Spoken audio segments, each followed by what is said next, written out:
Toyosi, let's get straight to it here. It's all about AFCON. There's quite a lot that we'll talk about AFCON, but maybe we should start, take a look at the stadiums. But before we talk about the stadiums, scheduling has always been an issue. Of course. Coaches are complaining. Yeah.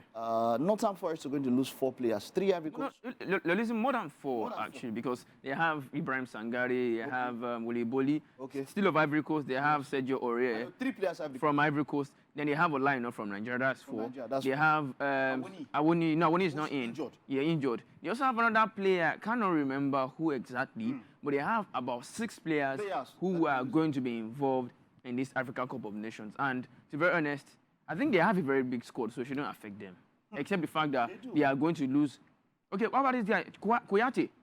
Cheku Kouyaté also going to Senegal. All right. Apart from that, also, there's also the talk about Liverpool. But then let's take a look at some of the stadiums that will be in focus for this particular tournament. Quite beautiful stadiums, I must say. Ivory Coast is doing quite well. This is the Amadou Koulibaly Stadium, which is in the capacity is 20,000. Quite a small stadium, yeah?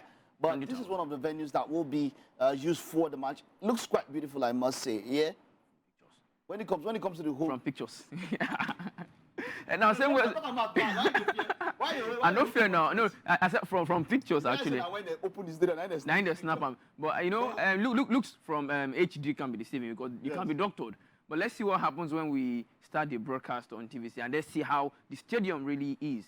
I'm very sure none of their stadiums can beat Akwa Ibom Stadium. Like the Felix Bogny Stadium, which is located in Abidjan. The Super Eagles will be playing 2 matches here. Yes. In this particular stadium, there's a capacity of 33,000. But I know, the other day when we were going past Surulere, you showed me a stadium here, Teslim, where they're trying to, they're working renovate, and doing restructuring on that particular stadium. You know, I don't understand and all of that. So, yeah, but as it stands now, the Nest of Champions, which is the Godswill Akpabio Stadium. Is it still called the Nest of Champions? Yeah, it is called the Nest of Champions. So like, that's the nickname. Godswill Akpabio? That's, no, the name itself, Godswill Akpabio International Stadium. Okay. And then the nickname is the Nest of Champions. Nest of Champions. Okay, let's take a look at Ivory Coast, some facts and some details about the country. That, of course, will be hosting the African Cup of Nations. Let's talking about Ivory Coast. This was supposed to be now. It is AFCON 2023. But it was moved from mid of last year to the beginning of this year, right? So these are some stats about the host nation. Of course, Côte d'Ivoire, Abidjan, of course, is the capital, is where you see the economic capital. Of course, the largest city is also Abidjan. The official language is French. Those are the other languages there. Of course, the 4th of December, you can see the year of independence and all of that, the population, the currency, the franc. That is it about the West African country, Côte d'Ivoire, that will be hosting the Africa Cup of Nations and all of that. Not too far from here, but you see, let's talk about the teams now, and we're spoken about it. We spoke about scheduling, and then we're talking about teams and their coaches who are complaining about players being released. I know some of the big teams, Manchester City is not having any player at all at this thing. Do you think that at a particular point in time, this is possible that some players, some managers might not want to buy African players because of this kind of... Well, I think it's a thing of, I mean, it's a discussion that's been going on for so many years. AFCON cannot change its calendar because of Europe, except if we're going to be taking the AFCON to, you know, North Africa. But as long as we are not taking AFCON to North Africa, we will only be playing AFCON in January, and that's due to our weather conditions. The only time they played, okay, World Cup came to South Africa in 2010. And it was during the summer, but that was because it was South Africa. But if you're coming to West Africa, you're coming to East Africa, or you're coming to Central Africa, that is like Cameroon and the likes, to be honest, you cannot get a competition in the summer. Floods could come. You might not enjoy yourself, but January, where rain is limited, and then the sun is also at least, everything is okay. Qatar created stadiums that were giving temperature per seat. No. Temperature is different. Temperature is different. No, temperature is one. What I'm saying is that they created stadiums from scratch. They built stadiums with tankers. Well, cover the stadiums.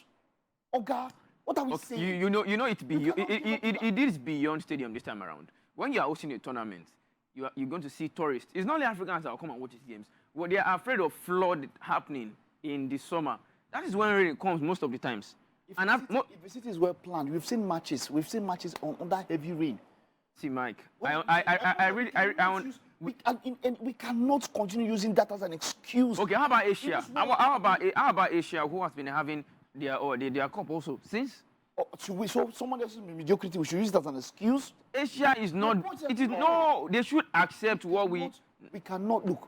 Look, our players are playing there. You cannot tell them. Some people are talking about that there should be a break in the major leagues. How does that even make sense? Was there no break was there no break to accommodate to Qatar 2022 World Cup? It was one off. You know, That was one off. Okay, now listen. And that is the World Cup.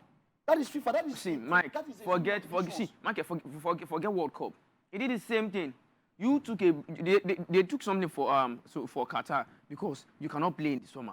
That is why they shifted it to December. And they understand that, okay, world, different places with their different weather. They know majority of African countries. All you're saying now, I told you this is a one-off. And you see, majority is one-off. Okay, how developed is Africa? Wait, how developed is Africa for us to change to summer? What are you saying? The only times we played, we can play South Africa. We have. So we should only be doing South Africa. We should only do Morocco or Egypt. If they have what it takes, yes. It cannot. It can never be. It cannot. My point is that you get to a point where your players are short-changed. Managers will buy. Already the Laurentiis. I know. He said that we will buy African players anymore. Your players are not playing on the continent. They are playing outside. How many games are they missing? Does it matter? They are being Mike, played. I understand they are being played. But one day you should understand that Nigeria, or let me just say, most African countries are not developed to that extent of saying that they will be able to host a tournament in the summer. The point is that we cannot, if we have to think... Imagine they risk people's life. If we have to think progressively as a continent, we cannot keep giving ourselves lame excuses. We can move forward. Mike, we have played AFCON in the summer before. Hope you know. Look at what Jurgen Klopp said. When he spoke about, he has 2 players I believe in now, and said he said he doesn't wish them well. Of course. His prayer is that they come back as soon as possible. Group stage, but it's not possible. Play one match. The next day he's going to play another match. For Manchester United. And the next day, he's going to play for another. No, I think that's on Manchester United. Why are you not trusting your backup goalkeeper? My point is that it's the whole continent. Everywhere. It's not just about Nigeria. Everywhere there are issues. These are too many. The myriad of issues are too much. What I mean? Jet lag. He's going to play one day and then go to... No, that is a problem between Manchester United and Cameroon. Now, let me tell you something. Why not trust your second goalkeeper? A lot of other players, exactly. A lot of other players have fought for it. If it was possible, some clubs would have accepted and would have done those deals with the club. It's not possible. It is Cameroon. It is Cameroon. Until Onana did it, we don't think it was possible. It is with Cameroon that you can actually celebrate mediocrity. You have a second goalkeeper in Fabrice Ondoa for Cameroon. Second goalkeeper, that Turkish man who plays for Manchester United. So why Onana has considered over 43 goals. So why are you still putting him like he's one Messiah in front of goal? He's Messiah for Ten Hag now. No, that is not Messiah possible. for Ten Hag. Mike, for me, I believe it's a thing of accept us for who we are. If we're playing this AFCON in North Africa, we'll play in the summer. Morocco hosted AFCON in the summer. Fantastic. No problem. Egypt hosted AFCON in summer in 2019. Wonderful. It doesn't. But you bring in AFCON to the west. And they will not say it out. But if they decide not to sign African players, this will contribute. We do not care. How many players play? How many players? How much football money don't you? Your brother they play when you do not care because you Riyad Mahrez. You do not. Riyad Mahrez played for Manchester City. You do not care. Riyad Mahrez played. You know, see what they do for Pep has for every position. You know Pep. Yeah, he get like two replacements. Normal. But when the person is instrumental, by the way, Victor Osimhen. Let's take a look at our squad for the Cup of Nations. Victor Osimhen has not had a good year. And this is not the first time injuries. You have 1 year and next year injuries or so will come. And this is not the first time. We are trying to see that it seems like Victor Osimhen might be injury prone. No, he's not. He's not. It seems the only problem is the last time when he went for this thing, he always has these niggling injuries at different times. When I mean injury prone, he plays one season. This season his numbers are going to be. But if you're going to look at it, regardless of the injuries he has close to 8 goals in the Serie A this season. 8 goals. And it's halfway. Yes, we're halfway. He might not match up. He might not match up with that goals he scored last season. For AFCON now. So how many games? He's not missing 3 or 4 this thing. Yeah, of course. See, Lautaro Martinez is on fire, but of course this man will still come back. The problem is not Victor Osimhen. The problem is Napoli. And Napoli doing well. Okay, so last season, the problem was not. It was not the good thing was not Napoli. It was Osimhen. I'm only telling you that. When you watch Napoli, Mike, how many chances do they pass? How many times do they pass the ball to Osimhen? I've been to see Carol recently. So for me, I think it's a thing of Napoli than Osimhen. When Osimhen is on the pitch, he shines now. He drops the ball. Look, against Roma when they were defeated, against Juventus when they were defeated, was it Osimhen who missed the sitter? Wasn't he the one who dropped the pass? Okay, let's take a look at some of the lists now. Like we said, for the midfielders, Wilfred Ndidi is not going to be part of that team. So that means that's already one player out. Alassane Yusuf is in. We have Rafael Onyedika. There's, of course, Joe Aribo. There's Frank Onyeka. Alex Iwobi. We have only 4 players. No, we have one more. Alassane Yusuf. Okay. Who Plays for Royal Antwerp. He was in the group against Barcelona, has FC he Porto. played for the national team before? This is his first time. He's going to make it. But he's one of the best players in the Belgium league. But we never use him for any of our Never. friends. No, we haven't. Yeah, So, see, what is one thing I've seen with Jose Peseiro and Genero in recent times is that they have failed to, for that midfield, they barely bring in new people. So we only they have trust. from that. Is Joe Aribo a starter? No. For Southampton. He's not a starter. No, Jose Peseiro plays 4-2-4. You should know. Joe Aribo is not a starter. It's going to be The only starter in Southampton. Let's take a look Well, you at mean this. starter in Southampton? He's or not a starter. no, he's just an. He is. I'll go check out. Oh yeah, check so far score now. Check so far score. You don't start for like 7 straight matches now. 7 straight. I'm serious. One of the person wound. I sure. No, open start now, Mike. Open start. Let's take a look at some of that list now. And the only person there that we can say, even Frank Onyeka is not too consistent for Brentford. Franco, see, the Premier League that you know. Yes. Or let me just say Brentford. Brentford does not have one star player that will say you start in their midfield. Their midfield is choked with at least, don't let me say elite, a minus B. I'm going to say minus B. Yeah. So Onyeka has started most of their matches this season. You can go verify. No, not most. That's why some matches, not most. Yes, there's some matches. Check his performance, but he's a brilliant midfielder on his day. He's a brilliant. Alexi Wobi now is the one that is there. So he's going to be our paired. midfield is almost zero. It's not zero, to be honest. It's almost zero. Compared to We don't have a holding midfielder there that we can see. we have Alassane Yusuf. You have Rafael You Onyedika. are talking about somebody that has not made his debut. Rafael Onyedika has made his debut. What I'm saying is that you cannot mention Yusuf here. He has not played for I'm not talking about Super Eagles performance. It's club performance. Look how you're saying. Club performance. Now club performance, they can't go to draw this thing. What are you saying? You cannot. Super Eagles no give us mouth to talk to. You cannot. Yeah, exactly. You cannot base. You cannot. They don't transfer their club this thing. Okay, we have Victor Osimhen, we have Victor Boniface, and we are playing 0-0. We can't even score. So Osimhen did not play against Sierra Leone, and he did not play. And no, we only see these games come once in a while. Like you play very well, but you do not score. All right, let's hear your thoughts here. The number to hit us up for WhatsApp, we'll open the phone lines a little bit later on, 0802-0815247. If you send your messages now, we can read some of those messages now and start, acknowledging you. Please, whenever you send the messages, give your name or drop your name so that we can acknowledge you accordingly. But let's take a look at from midfield, which I feel like it's, of course, no, I don't feel like it's our worst department, but let's move on to other places. The attack. Okay, we'll get goalkeeping now. We don't talk about being tired. Let's get the attack. The attack is where we are well stocked, and I don't think we have any problem here. A good coach with this sort of attack, but that's the problem. Who will create for these boys? We have creators. I understand the fact that we are not converting our chances, but I can tell Victor Osimhen. Ahmed Musa is not going to start the games. Umar, there's he's not going to start. There's Ademola Lookman, there's Samuel Chukwueze, and there's Victor Boniface. My ideal front four for the Super Eagles is. Why should we be talking about a front four? No, I'm not. Wait. Play that. When I say front four, we play well on a good pitch. On a good pitch, Mike. We have once defeated. Which match we play well? Mike, when we went to Morocco to play Sao Tome. Wait, hold on.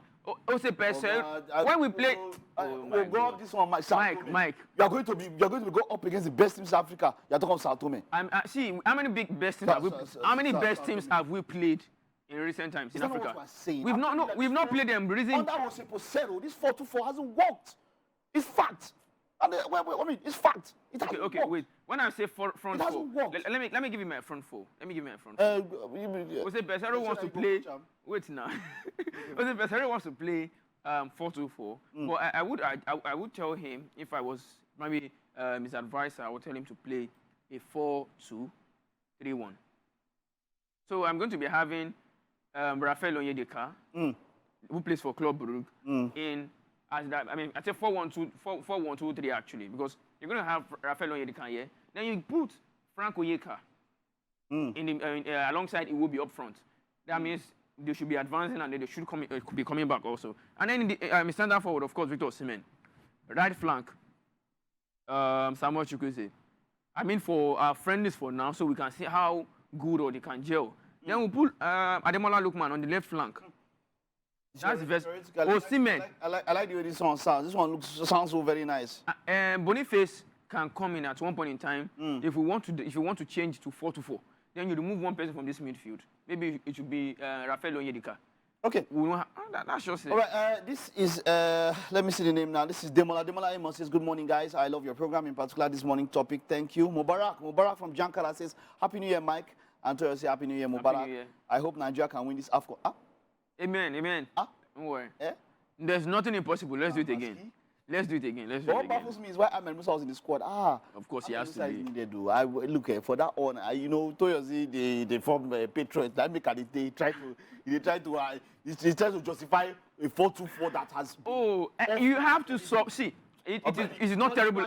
It's not terrible like that, to be honest. It's over terrible. It has not worked. But Ahmed Musa for the leadership. Look, we've spoken about how that team needs to be a little bit more on that pitch. They need that drive of going out there. When you see them come on the pitch, they don't play like how the Eagles we grew up watching play. You know, and Ahmed Musa is one of the last breed of that kind of a person. Now, yes, he might not be playing, but you know that when Ahmed Musa steps on that pitch, the passion he carries. And so I'm saying that if he can find a way to translate this to these other people, leadership. So there's and we. That's why AFCON also was brought back. AFCON and Musa. All 20. Italy at Euro just put a rule that they wanted everybody to play. So they even got to the point where they even had to substitute goalkeeper. So that everybody would have a minute on the pitch. But on a normal day, Brazil also did it at the World Cup. Exactly. Everybody will not play. Normally. Then you have excess. So Ahmed Musa taking one spot is not really no big problem with that. You understand? We just need that leadership and all of that there. If you be saying at 20 go play safe. Okay. Good morning. Man, you caught my ticket last Saturday. You are doing a great job, Bako. You still remember, but don't forget nothing last week. Man, you. Oh, I still talk about Man, you. Don't worry. We'll get back to that. Okay. All right. Let's. I'm still trying to see if I can take some more comments here. A number of people had already dropped some more comments here. Okay. No. Let's leave this one.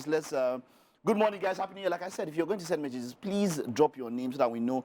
Joyous from Lagos. Good morning. He's telling us good morning. Yeah, good morning. Smart says I'm chatting from Lagos State. Good morning. Good morning to you also. All right. Let's take a look at some of the other squads now. Nigeria is sixth in Africa. Best ranked team in Africa. There are 5 teams that are better than Nigeria. And of these squads, of these teams, Senegal, of course, are defending champions. And more people have tipped Senegal to retain their trophy and all of that. Do you think the Super Eagles can have anything to say when it comes to taking out these other teams? I mean, we're looking at Morocco. Morocco, Africa's best team at the World Cup. The World Cup is a different ballgame entirely, to be honest. If we are going to look at it very well, the World Cup is very different. Annie says here, good morning. We have a poor midfield, Nigeria. Annie, that is very obvious. Go bring your own midfield. Come. Select your own. Who are the ones you're going to bring in?